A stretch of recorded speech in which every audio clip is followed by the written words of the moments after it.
Hi and welcome to Gamers Web. Today we're going to be taking a look at the Deadly Divas for Rumbleslam. This is a miniature expansion for the fantasy wrestling game from TT Combat. Okay, so let's jump straight in. Okay, so here we have our artwork for our box. Quite a small box, not very big. I was actually expecting it to be a lot bigger, but it's compact and beigey as they say. Okay, so we get 5 figures. We get 4 humans and an ogress, and we'll take a look at the figures in a moment. And on the back we have painted examples from the TT Combat team of the Deadly Divas. Fast, fragile and show-stopping. And the Deadly Divas are the best at what they do, and what they do is get the crowd cheering. Hard-hitting and special abilities and unbelievable crowd pleasers are the mainstay of this team. The entertainer is a wrestler every team needs. Okay, and only $1 million in sponsorship fee, live every night at Gomorrah. Gomorrah, in case you don't know, that's the symbol for it. Gomorrah is one of the casinos in the game. Okay, so let's just jump straight in. I have opened this to double check that everything's there, and it is. Right, so here we go. Right, so well packaged, and we get bubble wrapped figures, bases, and the usual gubbins that you'd expect, and we'll have a look at them all. Right, so first off we get our 5 clear bases. We get the 4 normal size bases and the large base for the ogress. So those are for the humans, that's for the ogress. They look green, they're actually clear. They've got a piece of film over them. You just take the film off when you put the model on, and they're completely clear to allow you to see the mat. Okay, I'll look at the miniatures first, then we'll go to the cards, and then hopefully we'll just stop and take a nice look at what else we've got, if I can just get the figures out. Okay, right. Okay, so all the cards have all got artwork on them to show you which one of the figures are, which I've just got out for a specific reason, so I know who's who. Okay, so first up we have the female brawler. Right. Nice looking model, very little flash on it, just on the hands and the feet where the mole lines have been. And then we have, I'm not sure, I think this is High Flyer, yeah, that's High Flyer.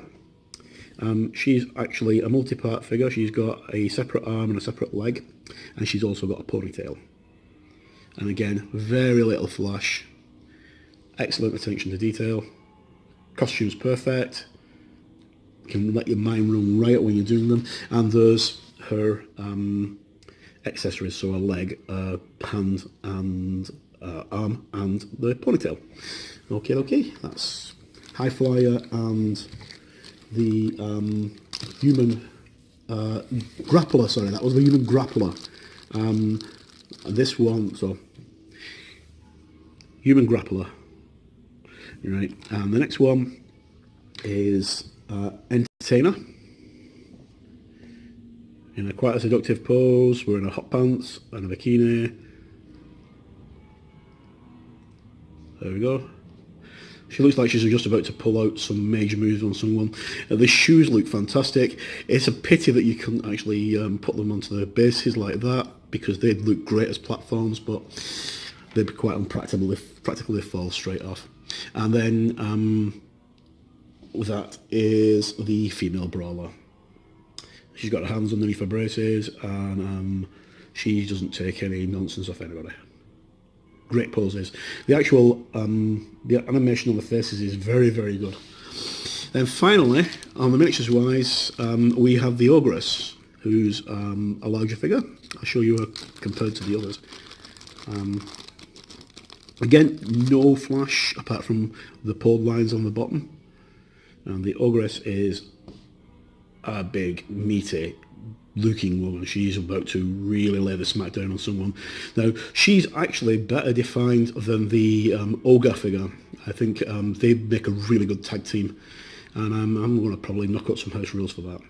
And the musculature underneath her boots is fantastic. Great figure.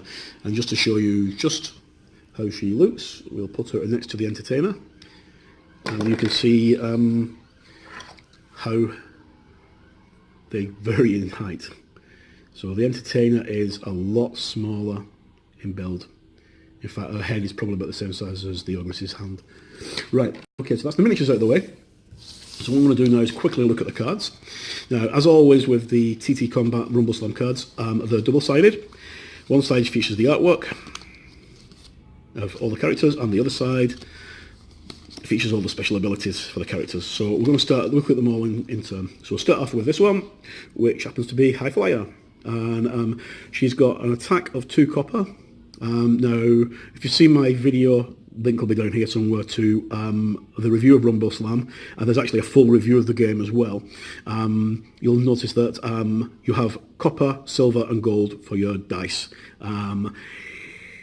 Basically, the higher the numerical value, the less chance you have of not hitting. So copper is the worst dice with, I think it's 3 blank spaces on it, so there's 3 chances of failing out of 6, where gold has only got 1 chance of failing.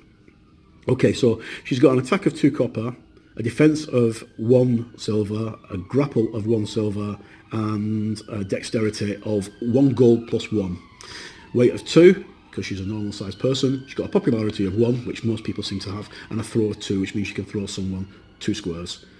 She has got a movement of 5. She is very, very fast, and she has got 4 actions. And she costs 175,000 K. 175,000 dosh, even. And her abilities are Dizzying Destruction, which can leave your opponent confused and dazed. Angelic Apocalypse, which is also a dazed one, and High Flyer. And on the reverse, we have the details of her things. So Dizzying Destruction, it leaves your opponent dazed, it costs 3 action points to do it, and it does 2 silver and 3 damage. So it's actually quite a nasty attack. Okay, and Angelic Apocalypse also leaves your opponent dazed. That costs 2 action points and gives 3 silver and 3 damage, and it's got a range of 5, so she can actually move up to 5 squares doing that. Okay, and if you look, she's got 4 actions, so she could, in theory, do that twice in one go. A crowd pleaser, and next time you use wrestler uses Angelic Apocalypse, it costs 0 AP, which is very good if she rolls a crowd pleaser. And then High Flyer, this wrestler may spend up to its remaining movement points to increase its range on the turnbuckle attacks by the amount of movement points spent. So if this character gets onto the turnbuckle and climbs up for 1 action point, she can then spend the rest of her movement, which will be 3, to give her a range of 8 off the turnbuckle, which will take her almost all the way across the across the tabletop. Okay, so that's a High Flyer. Okay, so Ogress, she's quite hard. She's got an attack of gold, silver and bronze. She's got 3 silver in defense, 2 silver and a gold in grapple, and 2 silver in dexterity. She's got a throw of 5, popularity of 2, and a weight of 3 because she's a heavy class. She's a heavyweight. She's only got 3 actions, and she's only got 3 movement, and she costs 275k. She's got Blood Choke, which leads to bleeding, Clothesline, which leads to knockdown, and Buster Bomb, which leads to devastating. And here we go on the back. So Clothesline, bleeding, 2 AP, 1 gold, 2 silver, and does 2 damage. Clothesline is a knockdown. That's 2 AP, 2 silver, 1 copper, and 1 damage, which is not as devastating really. And then the Buster Bomb is devastating effect. Devastating can be quite nasty when you're playing the game. So that's 3 AP, 2 gold, and 3 damage, and it's got a range of 5. And her crowd pleaser, every friendly wrestler gains +1 defense until the end of the round. Right, so that's quite a good one if she rolls her crowd pleaser.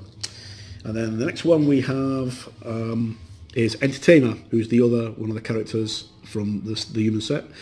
Okay, so she's not very good stat-wise. She's got an attack, a defense, and a grapple of 1 copper, and she's got a gold of 1 dex. The dex is gold +1.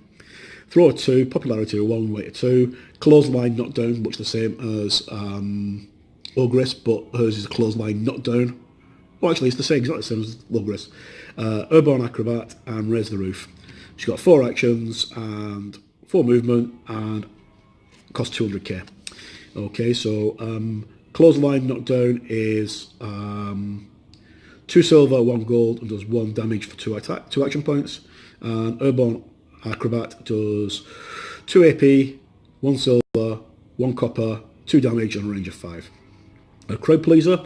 One other friendly wrestler may immediately activate their Crowd Pleaser, which, if you put her in conjunction with Ogress, everybody in your team is going to get a buff.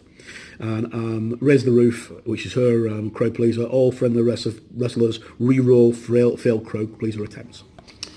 Nice one. And then the next two we have, if I can pick the card up without dropping it. Okay, so this is the female brawler. She's got an attack of 2 silver, a defense of 1 silver, 1 copper, a grapple of 1 silver, and a dex of 1 silver plus 1. She's got a weight of 2, popularity 2, and a throw of 4. 4 actions and 4 movement, and costs 175k. And she's got Piston Punch, which does shove 3, and Hail Mary, which does shove 3. Now, shove will literally shove the opponent back that number of squares, so she will shove them back 3 squares. Okay, so Piston Punch is 2 AP, 2 silver, 1 copper, and does 2 damage. And the Hail Mary is 3 AP, 2 silver, 1 copper, 3 damage, and a range of 5. So she can push somebody back quite a way. And her Crowd Pleaser is all friendly wrestlers gain plus 1 action point counter. And finally, female grappler. She's got a attack of 1 silver, 1 silver and 1 copper for a defense, 2 silver for a grapple, and a dex is 1 silver plus 1. Weight of 2, pop 1, and throw of 4. And again, 4 and 4 for a movement and action points. She costs 175k, the same as the female brawler. She's got grappling face lock, which leaves the opponent dazed, and running uppercut. And grappling face lock, 2 action points. Attack is 2 silver and does 2 damage. Running uppercut, 2 action points again, 1 silver, 2 copper, and does 2 damage. And a Crowd Pleaser, the wrestler's grapple becomes 2 gold until the end of his next activation. So she's quite good. I mean, if you actually combine her with Entertainer, manage to use Entertainer's ability, which automatically allows her to activate someone's Crowd Pleaser, use her Crowd Pleaser, she again gets 2 gold on her grapple. Fantastic. Great job. Okay, so that's a quick look at the Deadly Divas. I'm going to pause the video now, and I will come back in a little while with the figures assembled and put them on the turntable. You can have a look at them in all their glory. So I'll see you in a moment. Hi and welcome back. Unfortunately, my turntable has decided that it doesn't want to work. So I'm just going to pop these onto the box that they came in. You can have a quick look at them all together. Animation on them is absolutely fantastic. The facial poses are fantastic. The only gripe I've got with the entire box is this figure here. Which one? Yes, that one there. I took her off the sprue and basically her foot came off. Well, actually, no, it's not that one there. Her foot came off. Without any messing about, I wasn't even trying to clean the model up. Her foot just came off on the figure because it's very, very thin and very fragile. So a bit of a word of advice: if you're actually going to assemble these figures, be very careful with them. Bit of super glue and it'll be fine, as you can see. Great looking figures. I'm looking forward to getting these onto the ring and playing with them. I'm also looking forward to teaming my Ogress and my Ogre up together as well and coming up with some rules for a tag team with that. Okay, so that's the end of it for this review. The miniatures are available directly from TT Combat. The link is down here. And check out our review of Rumbleslam. It's a very, very good game. That's why Gamers Web have given it the game of 2018. Look out for more unboxings and reviews of Rumbleslam figures. This team is ideal if you want something that's fast. If you want something that's heavy hitting, I'd avoid the Deadly Divas, because with the exception of the Ogress, they're going to get pounded very, very quickly. Okay, so as always, I've been Mark, Gamers Web. For gamers, by gamers.